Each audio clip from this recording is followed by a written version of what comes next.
سلامونه درنو لیدونکو، هیله ده تاسې ټول به راته روغ او جوړ اوسئ. نن مو تاسې ته یوه ښکلې قصه راوړې. هیله ده تر پایه راسره پاتې شئ او زما چینل هم سبسکرایب کړئ. یو سړی قصه کوي او وایي: غوښتل مې چې له خپلې مېرمنې څخه جدا شم. د شپې ناوخته له وظیفې څخه راغلم. مېرمنې ته مې وویل: موږ باید جدا شو. مېرمنې مې راته په چیغو چیغو وژړل او ویې ویل: آخر ولې؟ ما هم وویل: نور در سره مینه نه لرم. زموږ ترمنځ هیڅ د مینې او خوږ ژوند کولو احساس نشته. زه د داسې بې مینې ژوند کولو څخه ستړی شوی یم. مېرمنې مې په ژړا ژړا کوټې ته لاړه او د ژړا غږ یې تر دهلیزه اورېدل.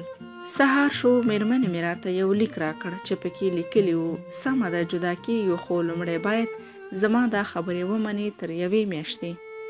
هر سهار به راته ګلان راوړې، هره ورځ به راسره په مینه تېروې، ما ته به ډېر وخت راکوې، چې زه درته وایم هماغه به کوې. ما هم وویل: سمه ده، تر یوې میاشتې یې کوم. هره ورځ به مو په مینه او خوشحالۍ کې تېروله.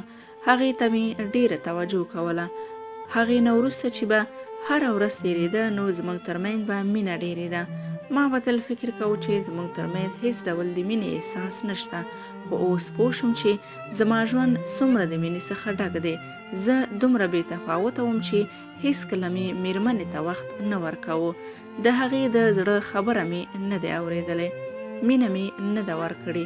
بس تل په خپلو کارونو کې مصروفه وم، هیڅ مې ورته توجه نه کوله.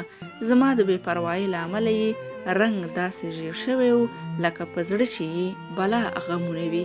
خو اوس زما په زړه کې د مېرمنې مینه ورځ تر بلې ډېرېده.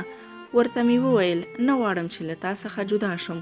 غواړم د ژوند هره شیبه مې ستا په څنګ کې تېره کړم. غواړم هر سهار درته ګلان راوړم.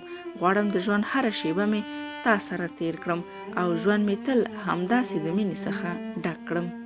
نو درنو لیدونکو، مینه وکړئ تر څو ژوند مو د خوښیو ډک شي.